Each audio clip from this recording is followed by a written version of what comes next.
Hello दोस्तों, स्वागत है आपका आज के हमारे नए क्लास में। इस क्लास में बीएससी सेकेंड सेमेस्टर वालों को आज हम बताएंगे उनका केमिस्ट्री का सिलेबस क्या है। तो जैसा कि आप जानते हैं कि आप फर्स्ट सेमेस्टर में जब आप पढ़कर आए हैं तो वहाँ पर केमिस्ट्री में 8 यूनिट्स थी। तो ऐसा ही आपका यहाँ पर सेकेंड सेमेस्टर में ही 8 ही यूनिट्स हैं और इवन आपके जितने भी सेमेस्टर 6 सेमेस्टर तक आप पढ़ेंगे केमिस्ट्री में आपको 8 ही यूनिट्स मिलेंगी। तो बता देते हैं इन 8 यूनिट्स में कौन कौन से टॉपिक्स हैं, आपको क्या क्या पढ़ना होगा। तो बात करते हैं यूनिट नंबर फर्स्ट की। तो इसमें आप पढ़ेंगे केमिस्ट्री ऑफ कार्बोहाइड्रेट। मतलब ये जो टॉपिक है ये आप 12th में ही पढ़कर आए हैं। कार्बोहाइड्रेट क्या होता है, बहुत बेसिक सी बात है। CHO से मिलकर जो यौगिक बनते हैं उन्हें कार्बोहाइड्रेट कहते हैं। उसके बाद इसमें कई सारी चीज़ें आपने पढ़ी होंगी, जैसे मोनोसैकेराइड है, ऑलिगोसैकेराइड है, पॉलीसैकेराइड है। इनमें 2 तरीके की शर्कराएं होती है, एक शर्करा एक अशर्करा होता है। तो ये सारा जो टॉपिक्स है ये सारा आप पढ़कर आए हैं। बस यहाँ पर थोड़ा सा डिटेल और हो जाएगा। इसी में आप ग्लूकोज पढ़ेंगे, फ्रक्टोज पढ़ेंगे, स्यूक्रोज पढ़ेंगे। यानी कुल मिलाकर पूरा कार्बोहाइड्रेट आपको यूनिट नंबर फर्स्ट में पढ़ने को मिलेगा। और कुछ यहाँ पर नया नहीं है, ये सारा आप पहले से ही पढ़कर आए हैं। थोड़ी बहुत चीज़ें जो हैं वो नए टॉपिक आपको मिलेंगे, लेकिन उनसे भी आपकी लगेगा कि हाँ ये हमने चीज़ें देखी हैं। उसके बाद बात करेंगे सेकेंड यूनिट की। तो इसमें ये है केमिस्ट्री ऑफ प्रोटीन। इसमें प्रोटीन के बारे में पढ़ेंगे। ये भी भाई 12th में आपने कुछ टॉपिक पढ़े होंगे प्रोटीन के, जैसे कि प्रोटीन के विकृतीकरण है। तो इस तरीके से कई सारे टॉपिक थे हमारे प्रोटीन के भी 12th में।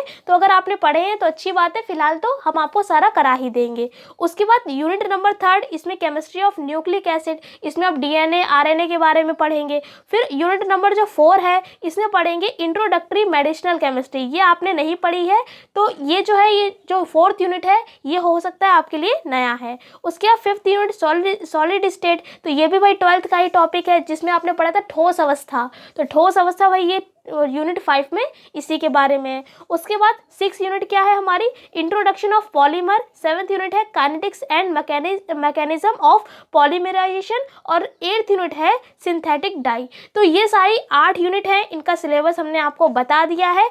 कल के क्लास में जब हम मिलेंगे तो स्टार्ट करेंगे unit number 1 chemistry of carbohydrate. ठीक है, तो जो बच्चे यहाँ पर नए हैं उनको हम बता देते हैं, यहाँ पर सारी क्लासेस चल रही हैं PCM की। ठीक है, जो आपकी फिजिक्स और केमिस्ट्री है इनकी क्लासेस जो है डेली मंडे टू सैटरडे ये डेली आपको मिलती हैं। लेकिन याद रखिए जो फिजिक्स की क्लास है वो मिलती है आपके वीक के लास्ट के 3 डेज, यानी कि थर्सडे, फ्राइडे एंड सैटरडे। और जो केमिस्ट्री की क्लास है जो यानी कि जो आज मंडे है इसलिए आपको ये मिल रही है। तो केमिस्ट्री की जो क्लास है वो मिलती है स्टार्टिंग के, जो आपके वीक के स्टार्टिंग के 3 डेज होते हैं, यानी कि मंडे, ट्यूसडे एंड वेडनेसडे। उसके बाद बात करें मैथ की, तो मैथ की क्लासेस तो आपको रेगुलर मिलेंगी मंडे टू सैटरडे। ठीक है, और लास्ट जो हमारा संडे होता है तो उसमें हम आपको कुछ प्रैक्टिस क्वेश्चन दे देते हैं, प्रैक्टिस पेपर, जो आपको मिल जाते हैं टेलीग्राम पर। तो टेलीग्राम पर अगर आपने अभी तक ज्वाइन नहीं किया तो वहाँ पर जाकर ज्वाइन कर लीजिए। ये सारे नोट्स हम वहीं पर प्रोवाइड करते हैं, तो आपको प्रॉब्लम नहीं होगी लिखने के लिए। तो जो नहीं ज्वाइन किए हैं वहाँ पर ज्वाइन कर लीजिए, डिस्क्रिप्शन में हम आपको लिंक दे देंगे।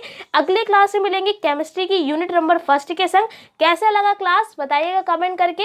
और अगर आपने अभी तक चैनल को सब्सक्राइब नहीं किया तो सब्सक्राइब जरूर कर लीजिए, क्योंकि आपको बता देते हैं जो नए हैं, जो नए बच्चे हैं, तो मैथ जो हमारी चल रहा है, मैथ में हमने 2 चैप्टर कंप्लीट भी करा दिए हैं, 2 से 3 चैप्टर कंप्लीट करा दिए। तो अगर आपने नहीं पढ़ा है तो भाई जाकर पढ़ लीजिए, अलग से प्लेलिस्ट भी बनी हुई है। इस क्लास में इतनी रखते हैं, अगले क्लास में मिलेंगे केमिस्ट्री की यूनिट नंबर फर्स्ट के संग। तब तक के लिए जय हिंद, जय भारत।